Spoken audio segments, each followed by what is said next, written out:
안녕하세요. 해남자 최강일입니다. 이거는 제가 이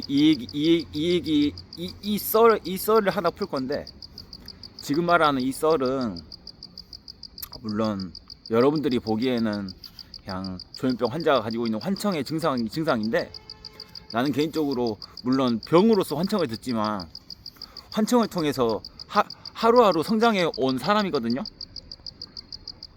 이제 남들이 보기에는 환청인데 내가 가지고 있는 환청은 나에게는 진실이고 진짜잖아요. 물론 병이라고 인식하고 있지만 내가 듣는 환청은 적어도 당사자인 나에게는 진실이잖아요. 그래서 항상 돈키호테와 다름없는 그런 삶을 사는데, 돈키호테라고 내 스스로가 돈키호테라고 생각하면서도 한편으로는 내 스스로 진실이라고 믿고 살거든요. 네, 나 이 썰을 푸는 이유는 여러분들에게도 도움이 될 거라고 생각하고 하나 올립니다. 개인적으로 모든 영상이 여러분들에게 도움이 될 만한 소재다 생각하고 올리는 거거든요.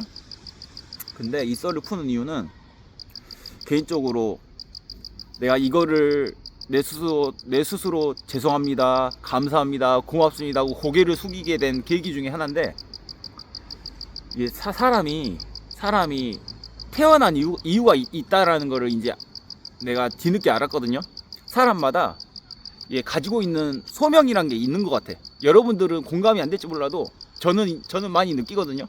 개인적으로 광희가 생각하기에는 사람이 이 땅 위에 태어난 이유는 그 나름의 소명이 있다고 생각하는 주의입니다. 저는 그렇게 믿거든요. 근데 그 소명이 사람마다 달라. 사람마다 다른데, 개인적으로 그 소명을 다하기 위해서 그 소명에 관련된 부분은 가장 결핍을 주더라고. 너는 이번 생에 이 숙제를 하거라 하는 그 숙제에 관련된 부분은 항상 그 사람에게 가장 부족하게 태어나게 하더라고. 그래가지고 야, 공허용을 생각해보니까 그게 결핍이더라고. 결핍. 근데 우리 아버지는 너는 이번 생에 시를 제자에 억자, 억만금을 버는 소명으로 제역이라는 이름을 붙여서 태어났잖아요. 근데 이 이름 따라 사람 팔자가 간다고. 우리 아버지는 태어날 때부터 시를 제자에다가 억자. 우리 아버지가 49년도에 태어날 때만 해도 억이라는 단어는 지금으로 치면은 조나 경에 해당하는 단위거든요. 근데 우리 아버지한테 시를 제자에다가 억자를 붙인 게, 이제 우리 아버지가 팔순이 다 돼가는 우리 아버지 모습을 보면은 가장 억만금을 벌라는 그 소명을 이루기 위해서 태어나자마자 가난을 줬어. 이게 여러분들이 보기에는 부황한 소리일 것 같아도 나는 이제 그 확신을 하거든요. 우리 아버지에게 일부러 그 조물주가 그렇게 만든 것처럼 억만금을 벌라고 태어났는데 태어나자마자 가난을 줬다고. 우리 아버지는 나는 모르는데 우리 엄마가 시집 올 때만 해도 집에 쌀이 없었대요. 집에 쌀이 없어가지고 엄마가 친정 외할머니 외할아버지 가가지고 찹쌀을 빌려왔대요. 우리 엄마가 무지하게 자존심이 센 사람인데, 얼마나 집이 가난했으면은 쌀이 없어가지고 찹쌀이 너무 먹고 싶은데 엄마가 찹쌀을 차마 친정 어머니한테 찹쌀 좀 달라고 하기, 그래서 몰래 조용히 빌려왔대. 찹쌀밥을 해 먹었다는데, 얼마나 가난했으면은 집에 쌀이 없었겠어. 우리 엄마는 그 계곡면 용지라는 그 오씨 집안은 그래도 그 옛날 시절에도 밥은 안 굶고 집에 머슴이 있을 정도로, 그 시절에는 머슴이 있다는 거는 강남의 건물주랑 똑같은 거거든요. 우리 엄마는 집에 머슴을 부리고 살았는데 그냥 우리 엄마한테 얘기 들은 걸로는 진짜 그냥 건달도 그런 건달이 없었는데, 아빠가 하는 행동을 보면은 처자식 밥은 안 굶기겠다 생각이 들어서 그냥 사람 믿고 아빠 하는 거 보면서, 건달도 그런 건달은 없지만 아빠 하는 게 아무리 생각해도 처자식 밥은 안 굶길 것 같아서 그냥 건달인 거 알면서도 시집을 왔대. 시집을 와서 보니까는 쌀이 없었다잖아. 쌀이 얼마나 가난했으면 쌀이 없었겠어. 딸린 식구들은 그때 당시만 해도 진주 할머니까지 살아계시고 덕천댁에 우리 작은 아버지들도 먹여 살려야 되고 그런데 얼마나 어이가 없었겠어. 집에 머슴 부리고 살던 그런 최진사댁 딸내미 하나가 우리 엄마가 시집을 왔는데 집에 쌀이 없대. 집에 쌀이 없어서 그 살림 잘하는 우리 엄마가 쌀이 없는데 어떻게 요리를 해. 오직 얼마나 한탄 했겠어. 그리고 한 20년 가까이를 날마다 울었대. 우리 엄마가 날마다 울었대. 근데 우리 아버지는 그 정도 자기한테 시집 온 마누라가 태어나서 처음 겪는 가난 때문에 날마다 울 정도로 힘들어 하는데도 그렇게 힘들 정도로 가난이라는 숙제를 줬다고. 근데 우리 아버지가 이름 따라 간다고 시를 째자에 억자라는 제역이라는 이름을 이 소명을 받고 태어나서 결국에는 어찌됐든지 간에 8순이 다 된 나이에도 현역으로 왕성하게 그 돈에 시달리지 않고 나름 잘하고 있거든요. 그 말 그대로 시를 째자에 억자를 그 소명을 다 하고 이제 말년을 보내고 있어. 이제 조금 있으면 8순인데 8순이 다 돼서 그렇게 현역으로 활동한다는 게 쉬운 일은 아니잖아요. 개인적으로 우리 세대들 입장에서도 우리가 8순이 됐을 때 현역으로 활동한다는 건 쉬운 일이 아니잖아요. 근데 우리 아버지는 그 소명을 다 했다고. 그래서 난 그런 걸 보면서 우리 아버지를 예시를 든 건데, 나도 개인적으로 내 소명은 뭐였나 곰곰이 생각해 봤어. 그럼 광일이는 내가 태어난 이유가 뭐고 내가 태어난 소명이 뭘까? 근데 그거를 내가 환청을 통해서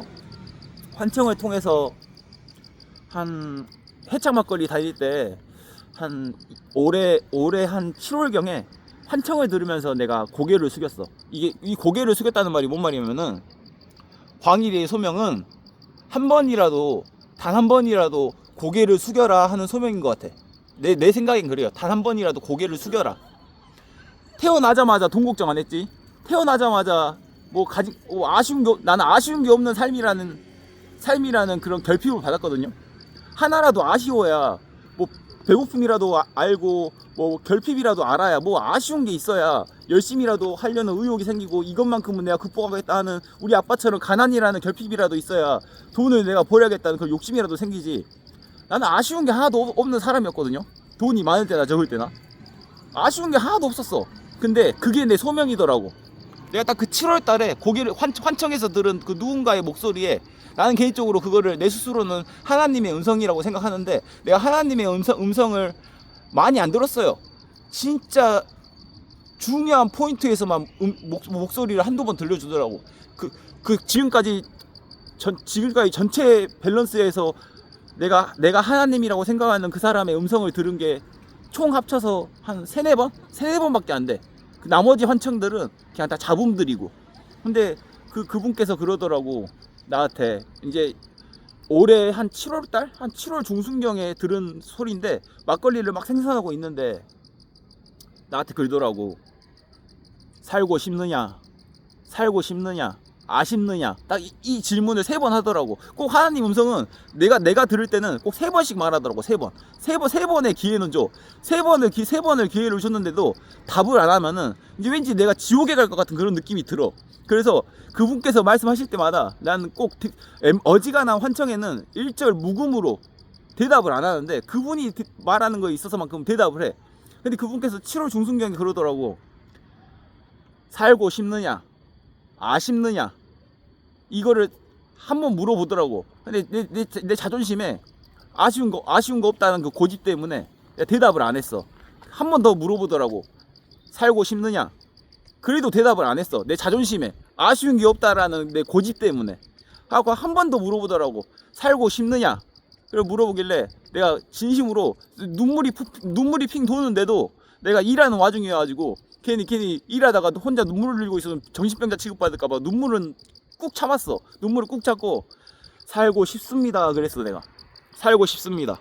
난 그분이 말하는 거는 이상하게 대답을 안 하면은 내가 지옥 갈 것 같은 그런 기분이 들어. 자꾸 그분의 목소리만 들리면은 내가 대답을 하게 돼. 환청이라고 생각하면서도 대답을 했어. 살고 싶습니다 그랬어. 여러분들은 어떻게 들릴지 모르겠지만, 사람이 태어났으면은 살고 싶은 마음은 당연히 가지고 있는 건데, 나는 살고 싶은 마음도 없이 그냥 살았다니까. 이게 광일이의 소명이었던 것 같아.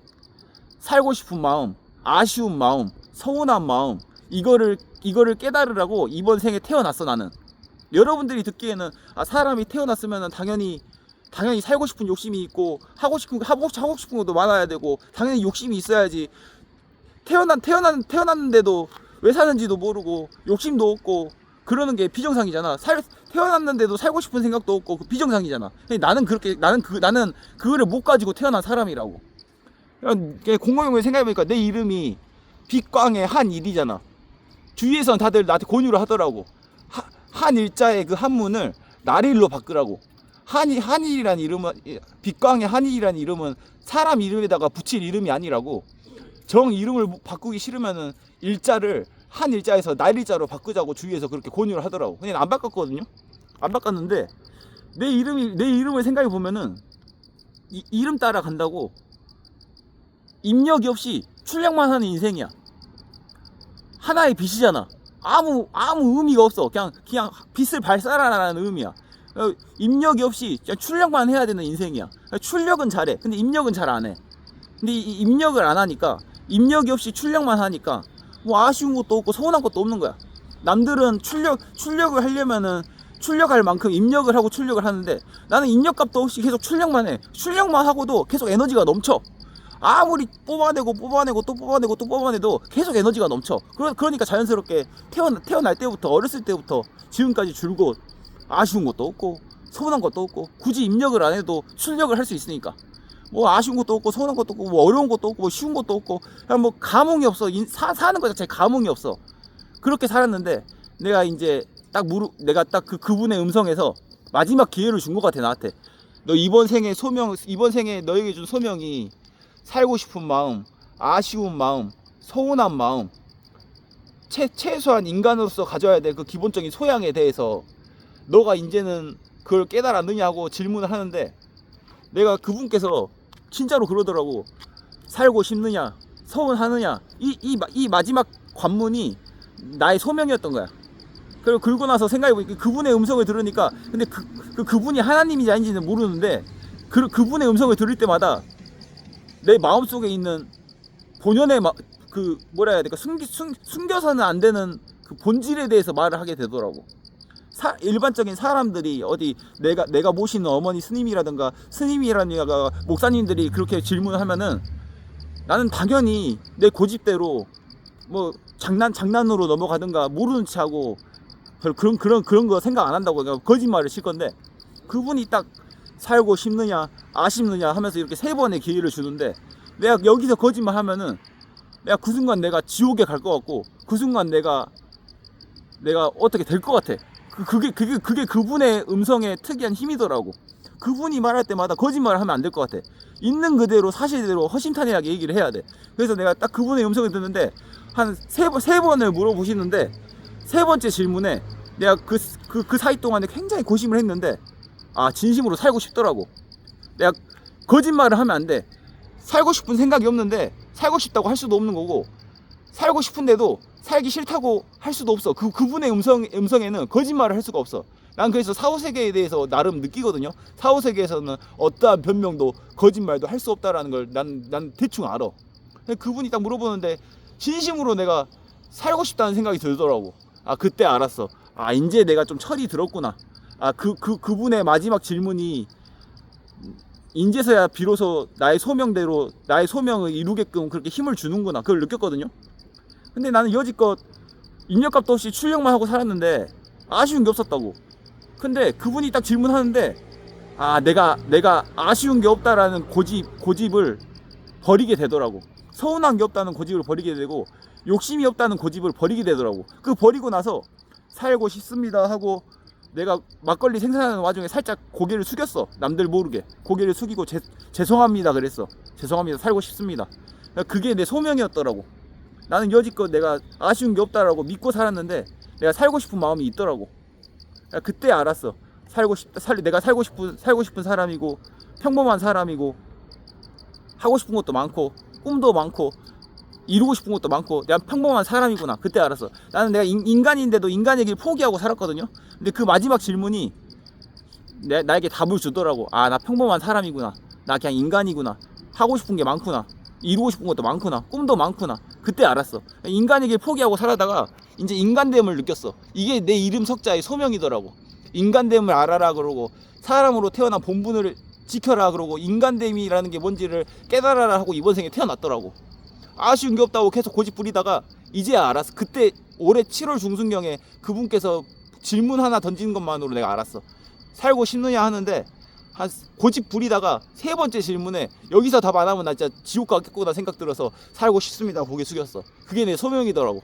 남들이 느끼기에는 별것도 아닌 소명인데 우리 아버지는 그래서 그 소명을 다하기 위해서 가난이랑 결핍을 줬고 나는 이 소명을 다하기 위해서 아쉬운 게 없다라는 그 출력감만 준 것 같더라고. 근데 이 출력감만 줬기 때문에 출력만 하고 살았는데 지나고 나서 보니까 이 출력하는 것조차도 내가 아쉽고 서운한 거더라고. 난 그분이 하나님인지 아닌지는 모르는데 꼭 그분의 음성이 들리면은 내가 거짓말 하거나 대답을 안 하면은 왠지 그 순간 내가 죽을 것 같고 그 순간 내가 지옥 갈 것 같아. 그래서 솔직하게 털어놓거든요. 근데 그렇게 한 번씩 그분의 음성에 답을 하고 나면은 내 마음이 그렇게 후련해. 난 종교가 불교인데도 그분이 부처님인지 하나님인지 뭔지 몰라. 근데 그분의 음성이 있어. 나만 들리는. 그분의 음성을 듣는데 깨달았어. 아 이번 생의 소명이 인간됨을 알고 인간의 본질이 뭔지를 깨닫고 살고 싶은 마음을 가져라 하는 그런 마음이더라고. 그래서 난 이번 생의 소명을 이뤘다 안 이뤘다가 아니라 이제야 조금 사람으로서 좀 철이 들었어. 좀 철이 들어가지고 이제 좀 살아요.